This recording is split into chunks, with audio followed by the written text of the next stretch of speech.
Hello বন্ধুরা, আজকে আমরা রান্না করব চিকেন আলু দিয়ে। একদম চিকেন আলুর তেল।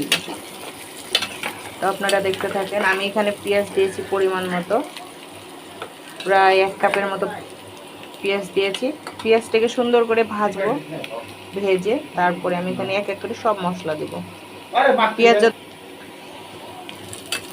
পেঁয়াজটা একদম লাল লাল হয়ে এসেছে, প্রায় ব্রাউন কালার, দেখে বুঝতে পারছেন। এখন আমি এখানে এক এক করে সব মশলাগুলো দিই। বন্ধুরা, এখানে আমি পরিমাণ মতো সব মশলা দিয়েছি। আপনারা আপনাদের মাংসের পরিমাণ বুঝিয়ে মশলাটা ব্যবহার করবেন। এখানে আমি দিয়েছি সব বাটা মশলা দিয়েছি আর গুঁড়া মশলা।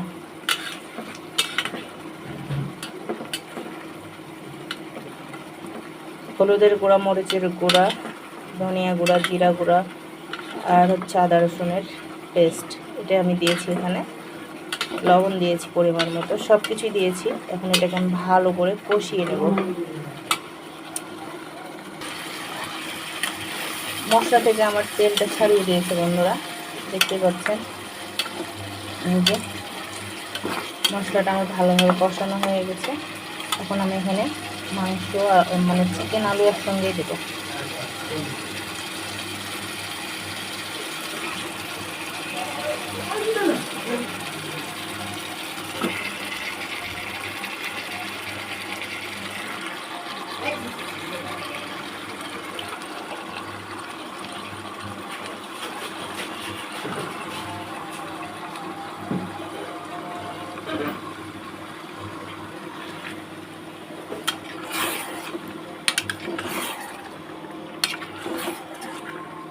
ভালোভাবে মশলাটা আমি মাংস আর আলুর সঙ্গে মিক্সড করে নেব।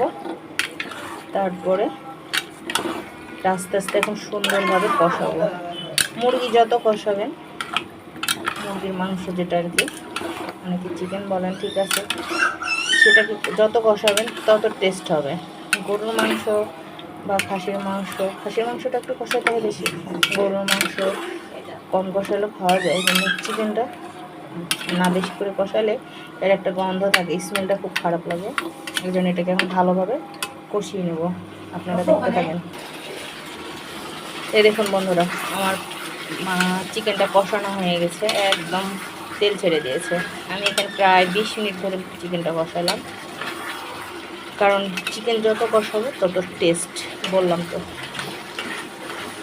আমি এখানে কিন্তু কোনো পানি দিয়েছিলাম না, চিকেনের যে পানিটা বের হয় সেটা দিয়ে আমি ইচ্ছা মতো এখানে আমি কষাই ফেললাম। অনেক জোরেও না, অনেক আস্তেও না, লো আছে আমি কষালাম। এ দেখেন চিকেনটা কত সুন্দর কষানো হয়ে গেছে, একদম তেল বের হয়ে গেছে। তার মানে আমার চিকেনটা সুন্দরভাবে কষানো হয়ে গেছে।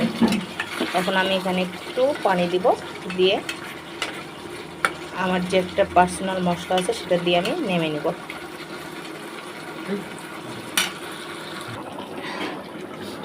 দেখুন আমার তরকারিটা প্রায় হয়ে এসেছে। এ পর্যায়ে আমি এখন আমার পার্সোনাল মশলাটা দিব। এই যে এটা হচ্ছে আমার একটা পার্সোনাল মশলা।